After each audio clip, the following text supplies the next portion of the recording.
आज हमारे साथ एक पेशेंट मौजूद है जिनका यूरिक एसिड बढ़ा हुआ है। तो इनके साथ आपको भी बताता हूँ कि यूरिक एसिड क्यों बढ़ता है और होता क्या है।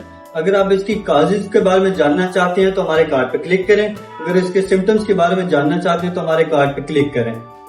अब आपको बताता हूँ कि यूरिक एसिड होता क्या है और बढ़ता क्यों है। बेसिकली यूरिक एसिड एक ब्लड में वेस्ट प्रोडक्ट होता है जो हमारे गोश्त ज्यादा खाने और वर्जिश ना करने की वजह से पैदा होता है। नॉर्मली ये ब्लड में पाया जाता है, लेकिन किडनी के थ्रू ये हमारे यूरिन में एक्सक्रीट हो जाता है और उसके बाद बॉडी से खराज हो जाता है इसका।